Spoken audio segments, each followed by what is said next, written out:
இப்போ நெக்ஸ்ட்டு நாம் என்ன பார்க்க போகிறோம்னா மெட்டலார்ஜியை பற்றி பார்க்க போகிறோம். அப்போ மெட்டலார்ஜின்னு என்னது? மெட்டலார்ஜின்னு சொன்னால் நல்லா கவனிங்க. மெட்டலார்ஜின்னு ஒன்றும் இல்லை, மெட்டல் அதுதான் உலோகம். உலோகத்தை பற்றி படிக்கிறது உலோகவியல். ரைட்டா?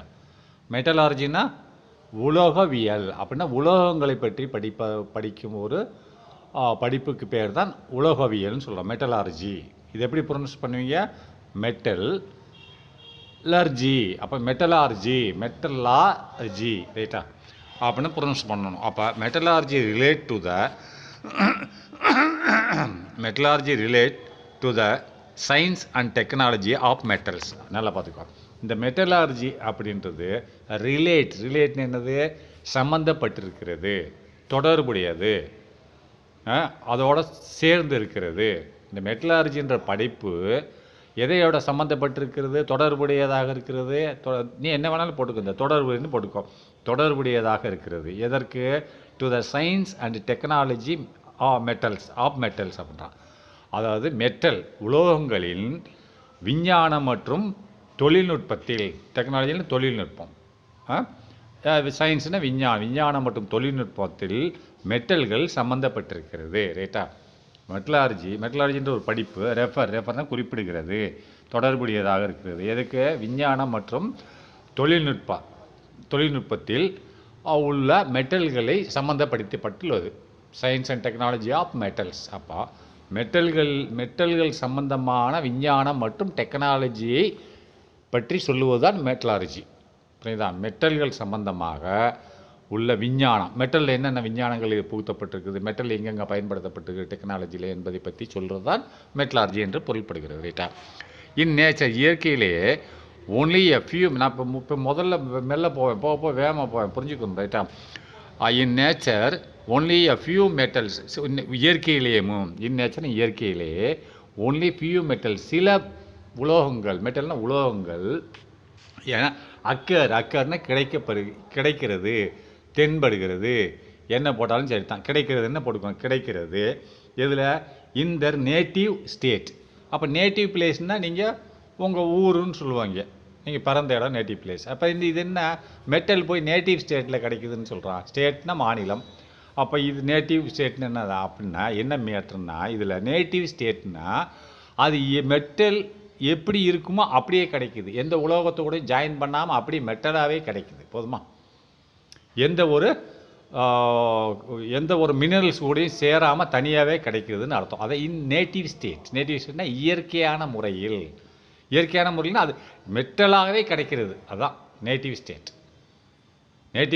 ஸ்டேட்னு நிலைமை. ரைட்டா? நேட்டிவ்னா மெட்டலாகவே இருக்கக்கூடிய நிலைமை கிடைக்குது. ரைட்டா? இல்லை காம்பவுண்டாக கிடைக்கும். மினரல்ஸ் தாதுக்கள் என்னது? மண், மணல், பாறைகள், இதெல்லாம் நீ வெட்டி எடுக்கும்போது அதெல்லாம் சேர்ந்து கிடைக்கும். அப்படி இல்லாமல் சில மெட்டல்கள் மட்டும், நல்லா பார்த்துக்கோ, இன் நேச்சர் இயற்கையிலேயும் ஏன்னா ஒன்லி எ ஃபியூ மெட்டல்ஸ், எல்லா மெட்டலும் அப்படி கிடையாது, சில மெட்டல்கள் மட்டும், ஒன்லி எ ஃபியூ மெட்டல்ஸ் கிடைக்கிறது இன் தர் நேட்டிவ் ஸ்டேட். அப்படின்னா அந்த மெட்டலாகவே கிடைக்குது. ரைட்டா? எது கூட கலவை இல்லாமல் கிடைக்குதுன்னு அர்த்தம். ரைட்டா? இதுதான் மீனிங். ரைட்டா? அப்போ ஆல் அதர் மெட்டல்ஸ், அப்போ இந்த சில மெட்டல்கள் எப்படி, மீதி மெட்டல்கள் எப்படி, ஆல் அதர் மெட்டல், மற்ற மெட்டல்கள் எல்லாம், மற்ற உலோகங்கள் எல்லாம் கிடைக்கிறது இன் ஏ கம்பைன்டு ஸ்டேட். அப்போ கம்பைன்டு ஸ்டேட்னா இணைந்து கிடைக்கிறது. இப்போ சிலிக்கான மணல், அதேமாரி வேஸ்ட்டுகளோடு சேர்ந்து தான் இருக்கும் அந்த மெட்டல். அதுலேருந்து நம்ம பிரித்து எடுக்கணும் மெட்டல்களை. ரைட்டா? இப்போ தங்கம்னு தனியாக கிடைக்குது, அது ஒரு கலவையாக தான் கிடைக்கும். ரைட்டா? அதை நம்ம பிரித்து எடுக்கணும், எக்ஸ்ட்ராக்ஷன் பண்ணணும், பிரித்து எடுத்தல். அதான் ஆல் அதர் மெட்டல்ஸ் அக்கர் இன் ஏ கம்பைன்டு ஸ்டேட். மீதி மெட்டல்கள் எல்லாம் கலவையான நிலைமையில், ஸ்டேட்னு இந்த இடத்துல நிலைமை. ரைட்டா? கம்பைன்னா கலவையான நிலைமையில் கிடைக்கிறது. அஸ் தர் ஆக்சைட்ஸ், எப்படி அதனோட ஆக்சைடுன்னு என்னது? இப்போது ஒரு ஆக்சிஜன் மற்ற ஒரு பொருளோட ஜாயின் பண்ணுறதுக்கு பேர் தான் ஆக்சைடு. அப்படின்னா ஓஹெச்னு என்னது? ஹைட்ரஜன் ஆக்சைடுன்னு சொல்கிறாங்க. ரைட்டா? புரியுதா? அப்போ ஆக்சைடு என்னது? ஆக்சிஜனோட இணைந்து கிடைக்கிறதுன்னு அர்த்தம். ஆக்சிஜன் இன்னொரு எலிமெண்ட்டு கூட ஜாயின் பண்ணி கிடைக்கிறதுக்கு பேர் தான் ஆக்சைடு. இப்போ CO2 அப்படின்ற CO2 கார்பன் டை ஆக்சைடு. அப்போ இந்த ஆக்சிஜன் எப்படி கிடைக்கிறது? O2ன்றது என்னது? ஆக்சிஜன். எது கூட ஜாயின் பண்ணி கிடைக்குது? கார்பன் கூட. அப்போ ஆக்சிஜன் கார்பன் கூட ஜாயின் பண்ணுறதுனால என்ன ஆயிடுச்சு? ஆக்சைடு ஆயிடுச்சு. Carbon dioxide. டைனா 2 ஆக்சிஜன் இருக்கிறது. ரைட்டா? புரியுதா? முதல்ல உள்ள கார்பன், அதுக்கடுத்து O ஆக்சிஜன், கார்பன் ஆக்சிஜன் போடாமல் கார்பன் டை 2 ஆக்சிஜன் இருக்குது, டை ஆக்சைடு. அப்படின்னு மீனிங் என்ன? ஆக்சிஜன் மற்ற எலிமெண்ட் கூட ஜாயின் பண்ணி மற்ற ஒரு அட்டாமிக் எலிமெண்ட் கூட ஜாயின் பண்ணி கிடச்சிச்சின்னா அது ஆக்சைடு. அப்போ இதான் சொல்கிறான், ஆக்சைடாக கிடைக்கிறது. கம்பைன்டு ஸ்டேட்டில் எப்படி இன்னொரு ஆக்சைடு கூட ஜாயின் அஸ் தேர் ஆக்சைடு, அதான் அதனோட ஆக்சைடு நிலைமையிலே கிடைக்கிறதுன்றான். நெக்ஸ்ட்டு என்ன சொல்கிறான் பாருங்கள், ஆக்சைட்ஸ் அஸ் தேர் ஆக்சைட்ஸ் ஒன்று, அதுக்கடுத்து சல்ஃபைடு அண்டு சிலிக்கேட்ஸ் என்னது? மணல். இந்த மற்ற இதில் சில இது மட்டும்தான் அப்படி தனியாக கிடைக்குது, இரும்பு உலோகமாக கிடைக்குது, மெட்டலாக. மீதி எல்லாம் எதோட ஜாயின் பண்ணி கிடைக்குது? ஆக்சைடு, அதாவது ஆக்சிஜனோட ஜாயின் பண்ணி கிடைக்கும், அல்லது சல்ஃபைடு கூட ஜாயின் பண்ணி கிடைக்கும், அல்லது சிலிக்கான்னா மணல் கூட ஜாயின் பண்ணி கிடைக்கும். கம்பைன்ட் ஸ்டேட்டில் தான் கிடைக்கும். கம்பைன்ட் ஸ்டேட்னா இந்த மெட்டல் கூட எது ஜாயின் பண்ணியிருக்கோம்? இந்த 3 எதிலாவது ஒன்று ஜாயின் பண்ணியிருக்கோம். ரைட்டா? அதுதான் சொல்கிறான். Next, the extraction of pure metals. Extraction of pure மெட்டல்ஸ்னால் அதில் உள்ள மெட்டல் இந்த கம்பைண்டாக கிடைக்குது இல்லையா, அதில் அது மெட்டல் இருக்கு இல்லையா, அதை பியூர் மெட்டல். இந்த பியூர் மெட்டலில் எக்ஸ்ட்ராக்ஷன் பிரித்து எடுத்தல். எப்படி நம்ம அரிசி அம்மா சமைக்கும்போது கல்லை தனியாக பிரித்து எடுக்கிறாள், இல்லை கல் இப்போ கடையிலேருந்து வாங்கிட்டு வர அரிசியில் கல்லில் இருக்கும், அதை பார்ப்பாங்களே, சரி பண்ணுவோம் இல்லையா, அவனுக்கு தெரியாது. நாங்கள் தோட்டத்திலேருந்து அரிசியை எடுத்துகிட்டு வரும்போது மில்லில் போட்டு அரைப்போம். அரைச்சி சமைக்கிறதுக்கு முன்ன காலத்தில் அது அரிசி இருக்கா, செதவல் இருக்கான்னு பார்த்துட்டு தான் சமைப்போம். அது பிரித்து எடுக்கணும். அதான் இப்போ இந்த கலவையிலிருந்து மெட்டலை நம்ம பிரித்து எடுக்கணும். அதுதான் சொல்ல எக்ஸ்ட்ராக்ஷனை பிரித்து எடுத்தல். இப்போ கலவையாக இருக்குது, அதுலேருந்து எதை பிரித்து எடுக்கணும்? மெட்டலை பிரித்து எடுக்கணும். அதாவது எக்ஸ்ட்ராக்ஷனை பிரித்து எடுத்தல். The extraction of pure metals, சுத்தமான மெட்டல், அது உள்ள சுத்தமான மெட்டல் நம்ம பிரித்து எடுக்கணும். ரைட்டா? அது எக்ஸ்ட்ராக்ஷன் ஆஃப் பியூர் மெட்டல்ஸ் எங்கேருந்து? From the natural sources. From the natural சோர்ஸ்னால் இயற்கையிலே அது எப்படி கிடைக்குதோ அதுலேருந்து பிரித்து எடுக்கணும். இயற்கையில் எப்படி கிடைக்குது? மீதி சில மெட்டல் தான் தனியாக கிடைக்குது, மீதியில் எப்படி கலவையாக தான் கிடைக்குது. நேச்சுரல் சோர்சஸ், இயற்கையிலே கிடைக்கக்கூடிய மூலப்பொருளாக இருக்குது, மூலதனமாக இருக்கிறது. நேச்சுரல் இயற்கையிலே அது எப்படி சோர்சஸ்னு மூலங்களாக கிடைக்கிறது. எப்படி மூலங்களாக கிடைக்கும்? கலவையாக கிடைக்கிறது மெட்டல். இதை கூட ஆக்சைடு கூடயும் சிலிக்கேட்டு கூடயும் அல்லது சல்ஃபைடு கூடயும் இன்னும் பல இதில் இருக்குது, 800 மினரல்ஸ் இருக்குது, அது கூட கலந்து தான் இருக்கும். அது ஏதாவது இருக்கலாம், அதுலேருந்து எக்ஸ்ட்ராக்ஷன் பண்ணு, பிரித்து எடுக்கணும். ரைட்டா? சரி, நெக்ஸ்ட்டு என்ன சொல்கிறான்? அப்போ ஸோ இஸ் லிங்க்டு, அதாவது இந்த மாதிரி நேச்சுரல் சோர்ஸில் கிடைக்கிறது இஸ் லிங்க்டு என்னது? Linked to the history of human civilisation. இது இந்த மாதிரி நம்ம பிரித்து எடுக்கிறது, இந்த மாதிரி கலவையால் கிடைக்கிறது இயற்கையில் கிடைக்கிறத நான் பிரித்து எடுக்கிறது ஈஸ் லிங்க்டு, தொடர்புடையதாக இருக்கிறது. இப்படி பிரித்து எடுக்கிறது ஏன் எடுக்கிறோம்? பிரித்து மனுஷனோட வாழ்வாதாரத்துக்கான தான் இந்த இரும்பு எடுக்கிறோம். அது இல்லைன்னா உனக்கு ஃப்ரிட்ஜு கிடையாது, ஒரு மண்ணாங்கட்டையும் கிடையாது. அதனால் இந்த மாதிரி பிரித்து எடுக்கிறது எது கூட தொடர்புடையதாக இருக்கிறது? Is linked. அது எதற்கு தொடர்புடையதாக இருக்குது? Is linked to the history of the human civilization. ஹிஸ்ட்னா சரித்திரத்தோடு கூட தொடர்புடையதாக இருக்குது. எதுனா சரித்திரம்? Human civilization. அப்போ ஹியூமன்னா மனித, சிவிலைசேஷன் என்னது? மனிதனோட கலாச்சாரம். மனிதனோட கலாச்சாரத்தோட இந்த மாதிரி இரும்பு பிரித்தெடுத்தல் என்பது தொடர்புடையதாக இருக்கிறது. அப்படின்னா மனித கலாச்சாரத்துக்கு என்ன தேவைப்படுகிறது? இரும்பு தேவைப்படுகிறது. இரும்பு இல்லாமல் நீ பஸ்ஸில் போக முடியுமா? இரும்பு இல்லாமல் சைக்கிளில் போக முடியுமா? இரும்பு இல்லாமல் தான் உனக்கு ஹேர் பின் வருமா? வராது. இரும்பு இல்லாமல் தான் உனக்கு செல்ஃபோன் வருமா? எதுவுமே வருது. மெட்டல் இல்லாமல் எதுவுமே இல்லை. அப்போ மனித கலாச்சாரத்தோடு இது இணைந்து இருக்கிறது. ரைட்டா? Next, ancient people used the available materials in their environments. அப்படின்னா ஆன்சியன்ட்னா முன்னொரு காலத்தில், முற்காலத்தில், பழங்காலத்தில் உள்ள மக்கள் யூஸ்டு பயன்படுத்தினார்கள். த அவைலபிள் மெட்டீரியல், கிடைக்கக்கூடிய ஒரு பொருட்களை பயன்படுத்தினார்கள். எப்படி?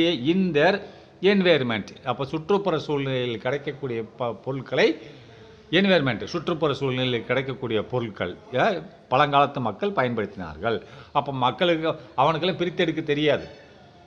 அந்த காலத்தில் என்ன ப்ராசஸ் இருந்தது, அதனால் கட்டை கம்பு மேலாவட்டமாக இரும்பு, அந்த பியூர் ஸ்டேட்ஸில் இருக்குல்ல இரும்பு, அந்த சொன்னால சில இரும்புகள்லாம் பியூர் ஸ்டேட்ஸில் இருக்குது மெட்டல், அதை மட்டும் எடுத்து பயன்படுத்திட்டு இருந்தான். அதுதான் சொல்கிறேன் ancient people used the available material, கிடைக்கக்கூடிய பொருட்களை இன் தர் என்வாயர்மெண்ட், சுற்றுப்புற சூழ்நிலையில் கிடைக்கக்கூடிய பொருட்களை பழங்காலத்து மனிதர்கள் பயன்படுத்தினார்கள். விச் இன்க்ளூட்ஸ், அது என்ன பொருட்கள் அப்படின்னு சொல்கிறான், விச் இன்க்ளூட்ஸ் என்னது, ஃபயர்னு என்னது, மரங்கள், ரைட்டா, அதாவது மரங்களை தான் குறிக்குது ஃபயர்.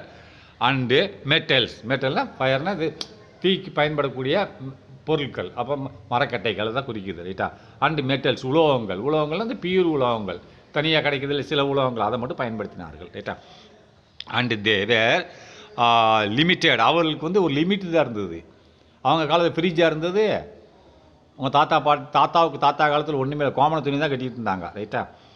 அண்டு ஆன்சியன்ட், அதுக்கு நெக்ஸ்ட்டு அண்ட் தேவர் லிமிட்டட், அவங்களுக்கு வந்து ஒரு லிமிட்னா வரன்முறை இருந்தது, வரம்புக்கு மேலே அவங்களால கண்டுபிடிக்க முடியல. அது they were limited to the metals available, அவர்களுக்கு கிடைக்கக்கூடிய மெட்டல்ஸ் அவைலபிள் அப்படின்னா கிடைக்கக்கூடிய கிடைக்கக்கூடிய மெட்டல் உலோகங்களில் தான் அவங்க பயன்படுத்தினார்கள். தேவர் லிமிட்டட், அதோடு நிப்பாட்டிக்கிட்டாங்க. இந்த மாதிரி பிரித்து எடுக்கிறதுல அவங்களுக்கு தெரியாது, எல்லா மெட்டீரியலும் அவங்களால பயன்படுத்த முடியல, அவைலபிள்னு அர்த்தம். ஆன் த எர்த் சர்ஃபேஸ், பூமிக்கு மேலே கிடைக்கக்கூடிய மெட்டீரியலோடு அவங்க நிறுத்தி கொண்டார்கள், ரைட்டா.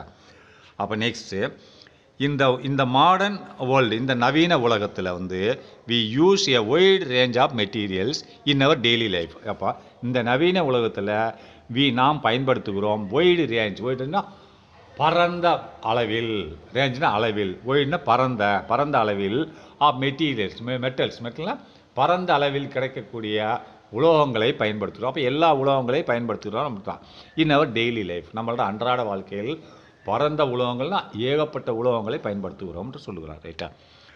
அடுத்து next, which is the result of the development of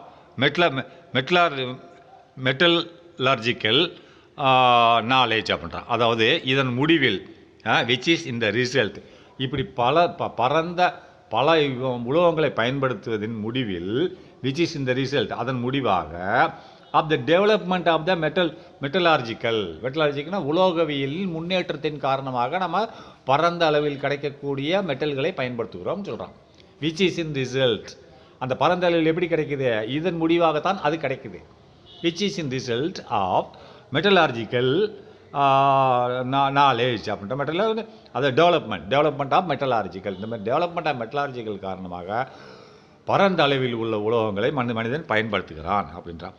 metallurgical knowledge அப்படின்னா உலோகவியல் அறிவு, ரைட்டா, நாலேஜின் அறிவை பயன்படுத்துகிறார். ஓவர் தௌசண்ட்ஸ் ஆஃப் இயர், ஒரு 1000 நூற்றாண்டு காலமாக பயன்படுத்தி கொண்டிருக்கிறோம், ரைட்டா.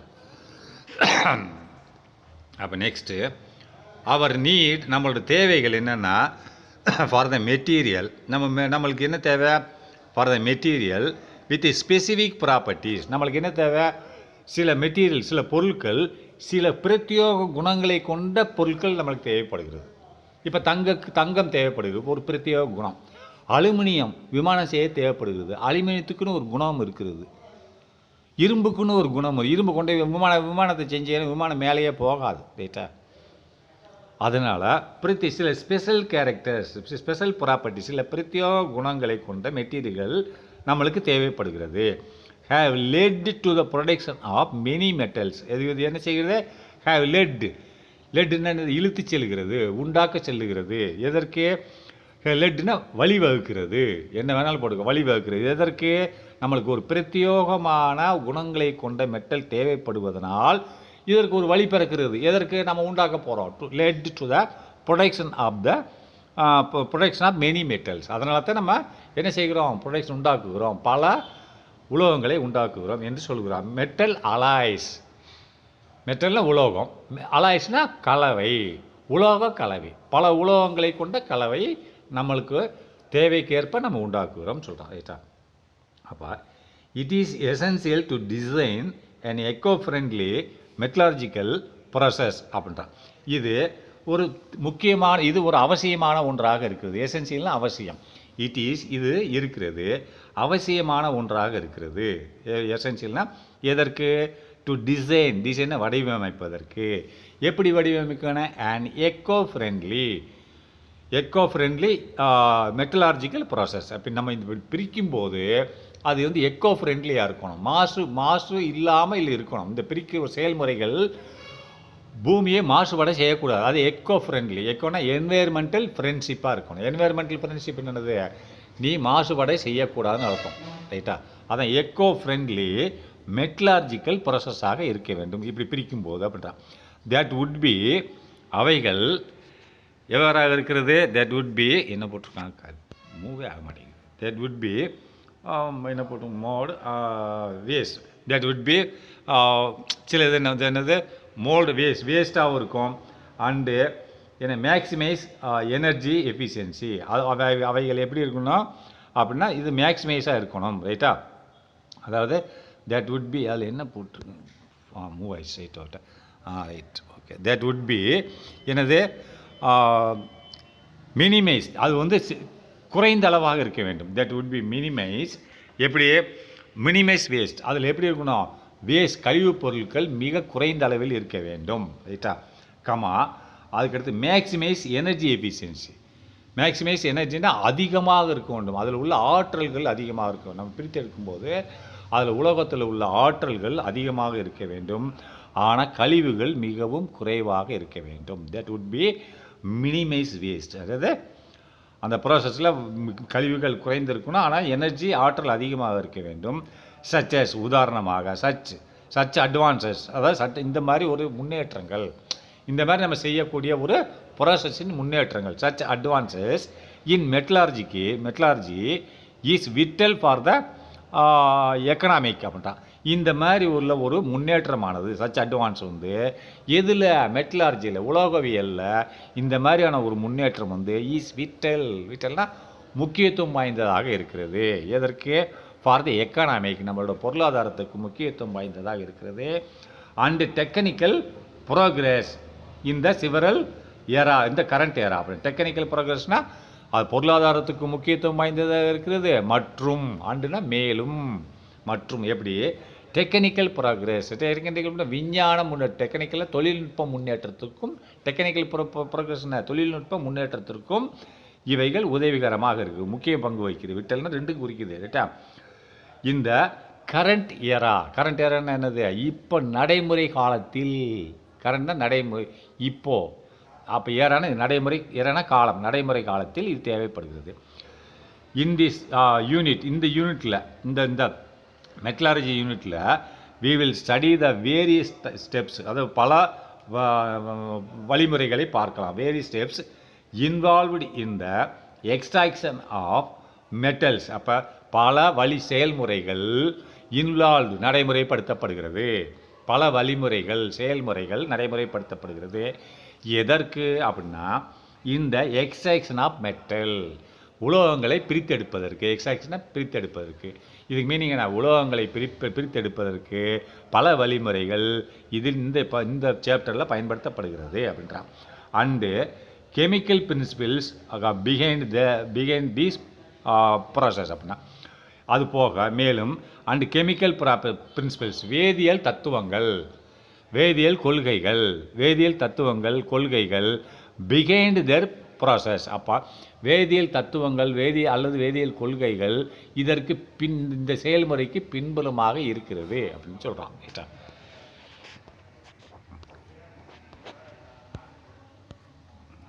ஒர்க் பண்ண மாட்டேங்குது. ஒர்க் பண்ண வேகமாக கிளாஸ் எடுத்துட்டேன், பிரச்சனையாகவே இருக்குது. சரி.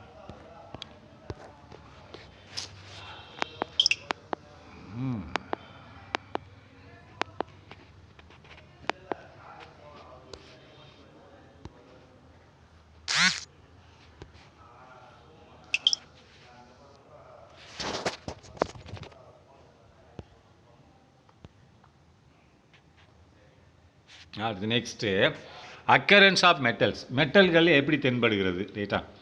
Occurrence of metals. அப்போ அக்கரன்ஸ்னால் கிடைக்கிறது, அதை உலோகங்கள் கிடைக்கிறது. எப்படி? இன் ஜென்ரல் பொதுவாகவே பியூர் மெட்டல்ஸ் சுத்தமான மெட்டல்கள் ஆர் ஷைனி அண்டு என்னது மெலேயபிள் அப்படின்றான்.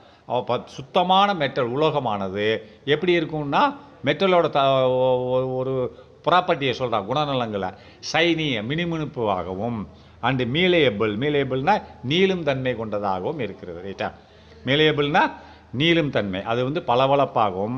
சுத்தமான மெட்டல் என்பது பொதுவாகவே, இன் ஜெனரல் பொதுவாகவே சுத்தமான உலோகம் என்பது ஷைனின்னா மினுமினுப்பாகவும், மீளும் தன்மை எது மீலேபிள் மேலபிள்னா நீளும் தன்மை கொண்டதாகவும் இருக்கிறது. ஹவவர் இருப்பினும் most of them are found, இருப்பினும் அந்த மோஸ்ட் ஆஃப் தெம் அப்படின்னு இந்த மெட்டலை குறிக்குது.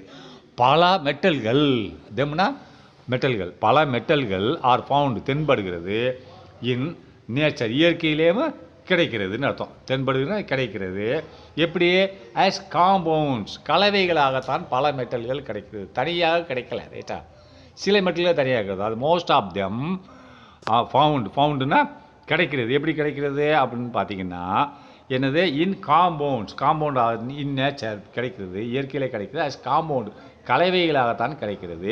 வித் டிஃபரண்ட் ப்ராப்பர்ட்டிஸ், ஒவ்வொரு மெட்டலும் ஒவ்வொரு குணநலங்களை கொண்டிருக்கிறது. தங்கம் ஒரு குணநலம், அலுமினியம் ஒரு குணநலம், அதனால் வித் டிஃபரண்ட் ப்ராப்பர்ட்டிஸ், ஒவ்வொரு மெட்டலுக்கும் ஒவ்வொரு குணநலங்கள் இருக்கிறது. அப்போ metals having least chemical reactive, அப்போ மெட்டல்னால் உலோகங்கள் இருக்கிறது, உலோகங்கள் செயல்படுகிறது. இந்த இடத்துல செயல்படுகிறதுன்னு வச்சுக்கோ. ஹேவிங்னா செயல்படுகிறது. எப்படி? லீஸ்ட் கெமிக்கல் ரியாக்டிவ், அப்போ வேதியியல் வினைகளில் குறைவாகவே செயல்படுகிறது. லீஸ்ட்னா குறைவாக. கெமிக்கல் ரியாக்டிவ், கெமிக்கல்னா வேதியியல் வினைகள், ரியாக்டிவ்னா வினைகள். ரைட்டா? வேதியியல் வினைகளில் மெட்டல்கள் உலோகங்கள் குறைவாகவே செயல்படுகிறது. லீஸ்ட்னா குறைவாக, ஹேவிங்னா வைத்திருக்கிறதுன்னு அர்த்தம். ஆனால் நீ செயல்படுகிறதுன்னு போட்டுக்கோ. இந்த இடத்துல தான் உனக்கு ஒரு சச்சஸ். உதாரணமாக இப்போ யாருக்கு குறைவாக? வேதியியல் வினைகளில் சில இதில் வேதியியல் வினை வேகமாக புரியும். அப்போ மெட்டல்ஸ் வந்து வேதியியல் வினைகளில் குறைவாக செயல்படுகிறது. உதாரணமாக என்னென்ன மெட்டல் அப்படின்னா such as copper, silver, gold and platinum. இந்த 4மே குறைவாக வேதியியல் வினைகள் குறைவாக செயல்படுகிறது. Occur in significant amounts in nature elements அப்படின்றா. அக்கர்னா கிடைக்கிறது, கிடைக்கிறது. இன் சிக்னிஃபிகண்ட் அமௌண்ட்ஸ், ஒரு குறிப்பிட்ட அளவில் கிடைக்கிறது. ரொம்ப கம்மியாகவும் இல்லை, கூடவும் இல்லை, ஒரு குறிப்பிட்ட அளவில் இது கிடைக்கிறது. சிக்னிஃபிகண்ட் அமௌண்ட் ஆஸ் எப்படி கிடைக்கிறது? Native element. அப்போ நேட்டிவ் எலிமெண்ட்னா இயற்கையிலே கிடைக்குது, எப்படி இருக்கோ அப்படியே கிடைக்குது, காம்பவுண்டாக இல்லை. ரைட்டா? நேட்டிவ் எலிமெண்ட்னா இயற்கையிலே கிடைக்கக்கூடிய நேட்டிவ் ஸ்டேட்னு சொல்கிறோம் இல்லையா, அதுமாரி நேட்டிவ் எலிமெண்ட் அது இயற்கையில் இருக்கக்கூடிய தன்மையிலே கிடைக்கிறதுன்னு சொல்கிறான். அப்போ ரியாக்டிவ் மெட்டல், அப்போ வினைபுரியும் மெட்டல்கள். இன்னொரு மெட்டல் இருக்குது, இது வந்து வினை புரியாது, வினை வந்து கம்மியாக புரிகிறது. ரியாக்டிவ்னா வினைபுரியும் மெட்டல்கள். ரைட்டா? ரியாக்டிவ் மெட்டல் சச்சஸ் என்னது? அல்கைலி மெட்டல்ஸ். அப்போ ரியாக்டிவ்னா இது வந்து என்னது? கெமிக்கல் ரியாக்டிவிட்டிஸ். அப்போ தான் லீஸ்ட் கெமிக்கல் ரியாக்டிவிட்டிஸ் மெட்டல் இருக்குது. லீஸ்ட்னா குறைவாக வினைபுரியும் மெட்டல்கள் இது. இன்னொரு மெட்டல்கள் வேகமாக வினைபுரியும். அப்போ கெமிக்கல் ரியாக்ஷன் போனால் அதாவது ரியாக்டிவ் மெட்டல்ஸ். ஏன்னா வினைபுரியும் மெட்டல்கள் ஆகிய சச்சஸ், உதாரணமாக என்னது? அல்கைலி மெட்டல்ஸ். அப்புறம் கார உலோகங்கள். அல்கைலின்னு சொல்லி கொடுத்துருக்கல, காரத்தன்மை வாய்ந்தன்னு சொல்லியிருக்கோம். கார உலோகங்கள். ரைட்டா? கார உலோகங்கள் யூஸ்வலி அக்கர்ஸ், இந்த கார உலோகங்கள் கிடைக்கிறது, யூஸ்வலாக சாதாரணமாக கிடைக்கிறது. இந்த கம்பைன்டு ஸ்டேட், அதனோட கலவையான நிலைகளில் கிடைக்கிறது. அந்த வினை புரிகிறது, கம்மியாக வினை புரிகிறது அப்படியே கிடைக்குது, மெட்டலாகவே நல்லா கிடைக்குது, சுத்தமாக கிடைக்குது. ஆனால் இந்த அல்கலி மெட்டல், அதிகமாக வினை புரியக்கூடிய ஒரு மெட்டல்கள், அல்கலி மெட்டல்கள் கம்பைன்டு ஸ்டேட், பல இது கூட கலந்து கிடைக்குது, குப்பை மாதிரி கிடைக்குது. அதாவது சிலிக்காட்டு கூடையும், மணல் கூடையும், மண்ணு கூடையும், இன்னும் பல பொருட்களோடு சேர்ந்து கிடைக்கிறதுன்னு சொல்லலாம். இன்னும் combined state and are extracted using suitable metallurgical process. And இவைகள் இந்த மாதிரி கலவையாக கிடைக்கிறதுனால அண்டு மேலும் ஆர் இருக்கின்றன, எக்ஸ்ட்ராக்டட் பிரித்தெடுக்கப்பட்டு இருக்கின்றன. பிரித்தெடுக்கணும் இல்லையா? எப்படி பிரித்தெடுக்கணும்? யூஸிங் அவைல் சூட்டபிள் பயன்படுத்தி. எப்படி பயன்படுத்தி? Using suitable metallurgical process. மெட்டலர்ஜிக்கல்னால் உலோகவியல் செயல்முறைகளை பயன்படுத்தி. ப்ராசஸ் செயல்முறைகளை பயன்படுத்தி நாம் இதை பிரித்தெடுக்கிறோம் அப்படின்றான். அப்போ நெக்ஸ்ட்டு மினரல் அண்ட் ஓர், ரைட்டா? அப்போ மினரல் அண்ட் ஓர்னு பாருங்கள், a naturally occurring substance obtained by mining அப்படின்றான். இயற்கையிலேயும் மைனிங் என்னது? நம்ம தோண்டி எடுக்கிறது. மைனிங் என்னது? தோண்டி எடுக்கிறது, ரைட்டா? ஏ நேச்சுரலி அக்வரிங் சப்ஸ்டன்ஸ், அப்போ இயற்கையிலே கிடைக்கக்கூடிய பொருட்கள் எப்படி எடுக்கப்படுகிறது? அப்டைன்டு எடுக்கப்படுகிறது, பெறப்படுகிறது அப்படின்றான். அப்டைன்ட் பை மைனிங், தோண்டி எடுக்கப்படுகிறது. விச் கண்டெய்ன்ஸ், அவைகளுக்கு உள்ளே இருக்கிறது. விச்னா அவைகள், நம்ம தோண்டி எடுக்கிறோம் இல்லையா, அவைகள், அதாவது அதை குறிக்கும். விச் அவைகள் கண்டெய்ன்ஸ்னால் அடங்கி, அவைகளுக்குள் அடங்கி இருக்கிறது. கண்டெய்ன்ஸ் த என்ன அடங்கி இருக்குது? அப்பா இது ஒர்க் பண்ண மாட்டேங்குது. விச் கண்டெய்ன்ஸ் த என்ன which contains the metal in free state அப்படின்றான். அதுக்குள்ளே என்ன அடைக்கிறது? which contains the metal உலோகம் இருக்கிறது. எப்படி? in free stateனா தனிப்பட்ட முறையில் இருக்கிறது, எந்த கலவையும் இல்லாமல் இருக்கிறதுன்னு சொல்கிறான், ரைட்டா? ஃப்ரீ ஸ்டேட் அல்லது ஒன்று ரெண்டு தானே, ஒன்று கலவையோடு இருக்கும், இல்லை கலவை இல்லாமல் இருக்கும். அது தனிப்பட்ட ஃப்ரீ ஸ்டேட் தனியான நிலைமையில் இருக்கிறது. அல்லது இந்த ஃபார்ம் ஆஃப் காம்பவுண்ட், அல்லது என்னது கலவையாக இருக்கும். ஃப்ரீ ஸ்டேட்னு என்னது? ஏற்கனவே சொல்லி கொடுத்துருக்கு. சில மெட்டல்கள் அது லீஸ்ட் வினைபுரியும், கம்மியாக வினைபுரிகிறது வந்து அப்படியே கிடைக்கும். அந்த மெட்டல்கள் என்னென்ன மெட்டல் கிடைக்குதுன்னு பார்க்கலாம். சில மெட்டல்கள் அல்கலி மெட்டலில் அதிகமாக வினைபுரியதில் காம்பவுண்டாக கிடைக்கும், கலவையாக தான் கிடைக்கும். மற்றதில் எக்ஸ்ட்ராக்ஷன் பண்ணணும். அல்லது சில ஃப்ரீ ஸ்டேட்னு என்னது? அதை தான் சொல்கிறான், நேட்டிவ் ஸ்டேட்னு சொன்னான் இல்லையா, அதை தான் ஃப்ரீ ஸ்டேட்ன்றான். ரெண்டும் ஒன்று தான். ஃப்ரீ ஸ்டேட்னாலும் நேட்டிவ் ஸ்டேட்னு ஒன்று தான். இன்னொன்று என்னது? இந்த ஃபார்ம் ஆஃப் காம்பவுண்ட். இன்னொன்று காம்பவுண்டாக கிடைக்குது. லைக் ஆக்சைடு கூட சேர்ந்து, இல்லை சல்ஃபைடு கூட சேர்ந்து, அண்டு சிலிக்கேட்னு சொன்னோம்ல, அதை விட்டுட்டான். அங்கே முதல்ல படித்தோம்ல, அது கூட சேர்ந்து கிடைக்கும் காம்பவுண்டாக. அப்படி கிடைக்கிறது தான் இஸ் கால்டு மினரல்ஸ். இதை தான் நம்ம என்ன சொல்கிறோம்? மினரல்ஸ்னு அழைக்கிறோம். எதை? காம்பவுண்டாக கிடைக்கிறது தான் மினரல்ஸ், ரைட்டா? புரிஞ்சுதா? காம்பவுண்டாக கிடைக்கிறது தான் மினரல்ஸ், ரைட்டா? அதை நல்லா பார்த்துக்கோங்க. ஏற்கனவே சொல்லி கொடுத்துருக்கேன். All ores are minerals, but all minerals is not a ore, ரைட்டா? அது ஏன்னா இப்போ ஒரு ஓர்ன்றது ஒரு இரும்பு தாது, அதுக்குள்ளே இரும்பு இருக்கும், இரும்பு மட்டும்தான் இருக்கும், ரைட்டா? அப்போது மினரல்ஸ்னால் அந்த ஓரும் ஒரு மினரல் தான். அதுபோக மண், மட்டை எல்லாமே அதுவும் ஒரு மினரல் தான். அப்போது ஓர் வந்து மினரல் ஆகாது. அப்போ அது ஏன் ஆகாதுன்னா, மினரலுக்குள்ளே இது இருக்குல்ல, அது மணல், ஜல்லியில் இதெல்லாம் இருக்கும். என்னது? மணல் இருக்கும், சிலிக்கேட் இருக்கும், கழிவு இருக்கும், அதெல்லாம் மினரல். அப்போ ஓர் மினரல் ஆகுமா? ஆகாது. அப்போ ஓர் வந்து மினரல் ஆகும், ஆனால் மினரல் வந்து ஓர் ஆகாது. ஒரு மினரல் தான், ஆனால் மினரல்ஸ் வந்து ஓர் ஆகாது. இப்போ மணல் வந்து ஓர் ஆகுமா? ஆகாது. அதனால தான் all minerals is not a ஓர். எல்லா மினரலும் ஓர் ஆகாது, ஆனால் ஓர் வந்து மினரல் ஆகும். சரியா? அதை பார்த்துக்கோங்க. அப்போ இதெல்லாம் எப்படி அழைக்கப்படுகிறது? மினரல்ஸ் என்று அழைக்கப்படுகிறது. ஏன்னா மெட்டலாக இருந்தாலும் மினரல் தான், அது கூட கலவையாக இருந்தாலும் மினரல் தான் அப்படின்றான். அப்போ நெக்ஸ்ட்டு த மோஸ்ட் தானே, the most of the mineral, பல மினரல்கள் the metal of interest is present அப்படின்னா, பல மினரல்களில் வந்து மெட்டல் வந்து அதிகமாக மெட்டலோட தன்மைகள் metal of interest is present இருக்கிறது. மெட்டலோட குணநலங்கள் மினரல்களில் இருக்கிறது. மெட்டல் ஆஃப் இன்ட்ரெஸ்ட் அப்படின்னா மெட்டலோட குணநலங்கள் ப்ரெசன்ட் இருக்கிறது, பல மினரல்களில் இருக்கிறதுன்றான், ரைட்டா? அப்போ is present only in small amount. அப்போ மெட்டலோட குணநலங்கள் பல மினரல்களில் குறைந்த அளவு தான் இருக்கிறது. நான் ஏற்கனவே சொல்லி கொடுத்துருக்கேன், குறைந்த அளவு தான் மெட்டல் தனியாக கிடைக்குதுன்னு சொல்கிறான். மீதெல்லாம் காம்பவுண்டில் தான் கிடைக்குது.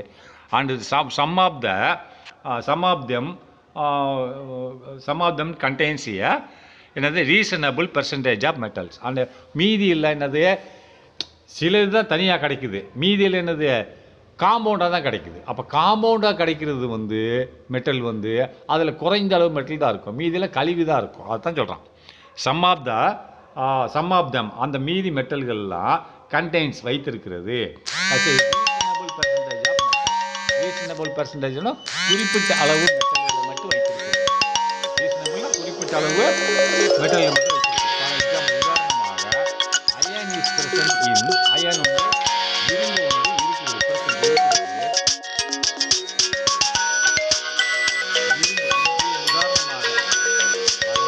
உதாரணமாக iron is present in amount of 800 minerals. அப்போ உதாரணமாக இரும்பு வந்து 800 மினரல் கூட சேர்ந்து கிடைக்குது. 800 மினரல்ஸ் இருக்குது. அப்போ இரும்பு ஏதாவது ஒரு மினரல் கூட சேர்ந்து தான் காம்பவுண்ட் வடிவத்தில் கிடைக்கும். சில இரும்புகள் தான் தனியான முறையில் கிடைக்குது. அதுதான் சொல்லியிருக்கான். For example iron is present around 800 minerals. இரும்பானது எதில் கிடைக்க ஒரு கலவையாக கிடைக்கிறது. எப்படி 800 மினரல் இருக்குது, அது ஏதாவது ஒரு மினரல் கூட இரும்பு கிடைக்கும், காம்பவுண்டாக தான் கிடைக்குது அப்படிங்கிறான். ரைட்டா. அடுத்து ஹவவர் இருப்பினும் சம் ஆஃப் தம் சச்சஸ் சிலவைகள் அப்படி இருந்தாலும் சம் ஆஃப் தம் அவைகளில் சில வகைகள் அந்த இரும்பில் சில வகைகள் சச்சஸ் என்ன உதாரணமாக ஹெமடைட் மேக்னடைட் அப்படின்ற ஹெமடைட் மேக்னடைட் எக்ஸட்ரா இப்படி சில இரும்புகள் எக்ஸட்ரா என்ன சில இது இருக்குது containing the percentage of iron are commonly used for extraction of iron அப்படின்றான். இவைகள் இது என்னது some of them containing high percentage of iron. இப்போ ஹெமடைட் மேக்னடைட்டில் வந்து அதிகமான உலோகங்கள் இருக்கிறது, கண்டெய்னிங் இருக்கிறது. ஹை பெர்சன்டேஜ் ஆஃப் அயான் அதிகமான இரும்பை வைத்திருக்கிறது. இவைகள் are commonly used for extraction of iron. இவைகளை நாம் பொதுவாகவே இரும்பை பிரித்தெடுப்பதற்கு பயன்படுத்துகிறோம் அப்படின்னு சொல்ல. இது ஹெமடைட் மேக்னடைட். ரைட்டா. அப்போது நெக்ஸ்ட்னா சச் மினரல்ஸ் இந்த மாதிரி ஒரு எல்லாமே மினரல் தானே, எல்லாமே மினரல். ஆனால் சில ஆல் நல்லா பார்த்துக்கோங்க, all are minerals all minerals is not a ore. ரைட்டா. அதுதான். அப்போ such minerals that contain a high percentage of metal. இந்த மாதிரி மினரல்கள் அதிகமான மெட்டல்களை வைத்திருக்கிறது. ரைட்டா. அப்போ மெட்டல் ஃப்ரம் விச் அதிலிருந்து it can be extracted conveniently. அதிலிருந்து நம்ம என்ன பண்ணலாம், எக்ஸ்ட்ராக்டட் பிரித்து எடுக்கலாம். நம்மளோட வசதிக்கு ஏற்ப கன்வீனியன்ட்லாம் நம்மளோட வசதிக்கு ஏற்ப நாம் பிரித்து எடுத்து கொள்ளலாம். தேவைக்கு ஏற்ப கன்வீனியன்ட் தேவைக்கு ஏற்ப வசதிக்கு ஏற்ப சௌகரியத்துக்கு ஏற்ப எப்படி வேணால் எழுதிக்கோங்க. Conveniently and economically are called ores. நம்மளுக்கு தேவைக்கு ஏற்ப மற்றும் எக்கனாமிக்கலி என்னது வருவாய்க்கு ஏற்ப நாம் என்ன பண்ணலாம், அதை பிரித்து எடுக்கலாம். அதைத்தான் நம்ம என்ன சொல்கிறோம், ஓர்ன்றோம். ஓர்ன்றது அயன் தான். ரைட்டாக பிரிக்கலாம். இட்ஸ் கால்டு ஓர் அப்படின்றான். ஹென்ஸ் ஆகவே all ores are minerals but all minerals is not a ore. சொல்லிட்டா பாரு, எல்லா ஓர்களும் மினரல் ஆகும், ஆனால் மினரல்கள் எல்லாம் ஓர் ஆகாது. ஏன்னா சிலிக்கேட் ஒரு மினரல் தான், அது ஓர் ஆகுமா, ஆகாது. ரைட்டா. சரி, லெட்டஸ் கன்சிடர் நாம் தீர்மானித்துக் கொள்வோம். அனதர் எக்ஸாம்பிள் இன்னொரு உதாரணத்தை தீர்மானித்துக் கொள்வோம். பாக்சைட் அண்டு சைனா கிளே இந்த ரெண்டை பார்ப்போம். பாக்சைட்டுன்னு ஒரு உலோகம் இருக்குது, ஓர் இருக்கிறது. ரைட்டா. அதேமாரி இது ஓர் தான், இன்னும் உலோகம் ஆகலை. ரைட்டா. அதேமாரி சைனா கிளேன்ற ஒரு ஓர் இருக்கிறது. அதில் ஃபார்முலா போட்டிருக்கான் பாருங்கள், பாக்சைட் அண்ட் சைனா கிளைக்கு. போத் ஆர் இந்த இரண்டும் மினரல்ஸ் ஆஃப் அலுமினியம். ரெண்டுலேயுமே அலுமினியம் தான் இருக்கிறது, மினரல் ஆஃப் அலுமினியம். ரைட்டா. அதாவது ஓர் எல்லாம் மினரல் தான், ஆனால் எல்லா மினரலும் ஓர் ஆகாது. நல்லா பார்த்துக்கோ. ரைட்டா. அப்போது இந்த ரெண்டுமே பாக்சைட் அண்டு சைனா கிளே ரெண்டுலேயுமே அலுமினியம் தான் இருக்கிறது. போத் ஆர் அலுமினியன்ற ஒரு metal. Both are minerals of aluminium. அலுமினியத்தை கொண்ட மினரல்கள் ஆகும். ஆனால் அலுமினியம் கேன் பி காமன்லி அதாவது கமர்ஷியலி எக்ஸ்ட்ராக்டட். இங்கே அலுமினியம் வந்து வணிக ரீதியாக பிரித்தெடுக்கப்படுகிறது. கமர்ஷியலில் வணிக ரீதியாக எக்ஸ்ட்ராக்டட் பிரித்தெடுக்கப்படுகிறது. எங்கேருந்து, ஃப்ரம் பாக்சைட். பாக்சைட் இருக்கு இல்லையா, பாக்சைட்ன்ற ஒரு ஓரும் மினரல் தான், ஆனால் மினரல் வந்து ஓர் ஆகாது இல்லையா, ஏன்னா சிலிக்கான். ரைட்டா. அதுதான் பாக்சைட்லேருந்து பிரித்தெடுக்கப்படுகிறது. அடுத்து நெக்ஸ்ட்டு பாக்சைட்லேருந்து பிரித்தெடுக்கப்படுகிறதா constant extracted however bauxite and சைனாக்கிலே போட்டால். ரைட்டா. Minerals of aluminium however aluminium can be commercially extracted while அந்த நேரத்தில் எக்ஸ்ட்ராக்ஷன் அதனால் பார்த்துக்கோ இது 2 கொடுத்துருக்கான், சைனாக்கில் அண்ட் பாக்சைட்டை வந்து நம்ம பொருளாதார ரீதியாகவும் வணிக ரீதியாகவும் பிரித்து எடுத்துக்கொள்கிறோம் ரைட்டா. ஆனால் அந்த நேரத்தில் 2 கொடுத்துருக்கால, இன்னொன்று சைனாக்கிலே காமிக்கிறான். ஒயில் எக்ஸ்ட்ராக்ஷன் ஃப்ரம் சைனாக்கிலேயே அலுமினியம் இருக்குது. சைனாக்கிலேருந்து நம்ம அலுமினியத்தை பிரித்து எடுக்கும்போது ஒயில் அந்த நேரத்தில் எக்ஸ்ட்ராக்ஷனை பிரித்து எடுக்கிறது ஃப்ரம் சைனாக்கிலேருந்து எதை பிரித்து எடுத்துக்கணும்? அலுமினியம் தானே, 2லேயுமே அலுமினியம் தான் இருக்குது. சைனாக்கிலே ஈஸ் என்னது நாட் ப்ராஃபிட்டபிள் ஒன். அப்படி பிரித்தெடுக்கும்போது அது வந்து நம்மளுக்கு வருமானம் தரக்கூடியதாக இல்லை. இஸ் நாட் ப்ராஃபிட்டபிள் ஒன்றுன்றான். ஏன்னா இதில் கலப்படங்கள் எக்கச்சக்கம் இருக்குது ரைட்டா. அதனால தான் அவன் சொல்கிறான். ஹென்ஸ் ஏனென்றால் the minerals ore of aluminium while சைனாக்கிலே இஸ் நாட் அப்படின்றான். ஆகவே த மினரல் எப்படி மினரல் ஓர் மினரல் வந்து சைனாக்கிலே வந்து எப்படி the mineral of aluminium while சைனாக்கிலே இஸ் நாட் அப்படின்னு சைனாக்கிலே வந்து அதில் பிரித்தெடுக்கிறது மிகவும் கடினம் அப்படிங்கிறான் ரைட்டா. அதை எக்ஸ்ட்ராக்ஷன் பண்ணி பல செயல்முறைகள் மூலமாக தான் அதை நம்ம பிரித்தெடுக்க முடியும். அதை தான் போட்டிருக்கான் ரைட்டா. ஹென்ஸ் ஆகவே mineral like ore of aluminium, அதாவது சைனாக்கிலே அது இந்த பாருங்க இதில் வர மாட்டேங்குது வந்துச்சுன்னு சொல்லி சரி. சைனாக்கிலே மாரி உள்ளது ஒயில் சைனாக்கிலே இஸ் ஓர் அப்படின்னா ஒயில் சைனாக்கிலே வந்து ஒரு ஓராக இருந்தால் கூட அதை பிரித்தெடுப்பது சற்று கடினம். அதனால் the extraction of metal of interest from is one ore consist of the following metallurgic process. அப்போ இதை நம்ம பிரித்து எடுக்கணும் என்றால் இந்த மாதிரி சைனாக்கிலே பிரித்து எடுக்கணும்னா இந்த மாதிரி ஃபாலோவிங் ப்ராசஸ் மூலியமாக தான் பிரித்து எடுக்கணும். எது the extraction of metal of interest. அது இன்ட்ரெஸ்ட்னா ஆர்வம். எதனோட ஆர்வம்? எக்ஸ்ட்ராக்ஷனை பிரித்தெடுக்கிறது. மெட்டலை இந்த சைனாக்கிலேருந்து மெட்டலை பிரித்தெடுக்கிறது ஆர்வமானது. ஃப்ரம் எங்கேருந்து? ஃப்ரம் இட்ஸ் ஓர், அதனோட ஓர்லேருந்து சைனாக்கிலே என்ற ஓர்லேருந்து மெட்டலை பிரித்தெடுப்பது என்பது கன்சிஸ்ட் ஆஃப் த எது ஃபாலோவிங் மெட்டலர்ஜிக்கல் ப்ராசஸ், கீழ்கண்ட உலோகவியல் செயல்முறைகள். மெட்டலர்ஜிக்கல் உலோகவியல் ப்ராசஸ் செயல்முறைகள் மூலமாக தான் பிரித்தெடுக்க முடியும். அப்போ ஒன்று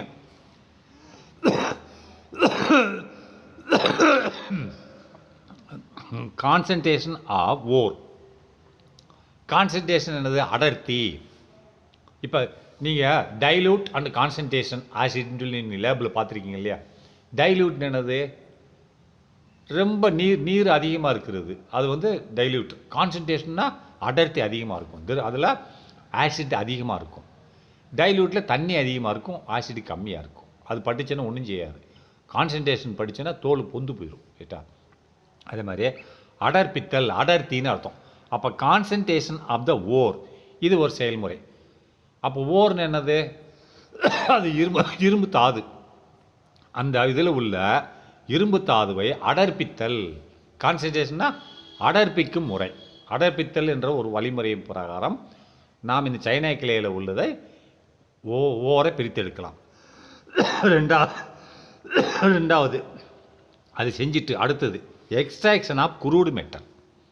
இந்த மெட்டலில் வந்து இந்த ஓரில் பல இது சேர்ந்துருக்கு இல்லையா, கழிவு கட்டையில் சேர்ந்துருக்கு இல்லையா, அதை குரூடு மெட்டல்னு சொல்லுவாங்க. மெட்டல்னால் உலோகம். குரூடுன்னு என்னது? இப்போ கச்சா, இப்போ நம்ம குரூடு ஆயில்னு சொல்கிறோம் இல்லையா, அப்போ கச்சா மெட்டல்னால் அது கலப்படமான ஒரு மெட்டலாக இருக்குது, கலப்படமான உலோகம்னு அர்த்தம். அப்போது எக்ஸ்ட்ராக்ஷன் அதுலேருந்து பிரித்து எடுக்கணும். அந்த கலப்படமான உலோகத்திலிருந்து பிரித்து எடுத்தல், எக்ஸ்ட்ராக்ஷனை பிரித்து எடுக்கணும். எதை? Of crude oil, crude metal, கலப்படமான உலோகத்திலிருந்து பிரித்து எடுத்தல் ரைட்டா. மூன்றாவது வழிமுறை refining of crude metal. Refining என்னது? சுத்திகரித்தல். ரீஃபைனிங் சுத்திகரித்தல், அது சுத்தம் செய்தல் ரைட்டா. ரீஃபைனிங் ஆஃப் குரூடு மெட்டல் அப்படின்னு. குரூடு மெட்டல் என்னது? கலப்படமான மெட்டலை சுத்தம் செய்தல் அப்படின்னா மெட்டலை பிரித்தெடுத்தல். இந்த 3 வழிமுறையில் நாம் செயல்படுத்த முடியும் அப்படின்றான் ரைட்டா.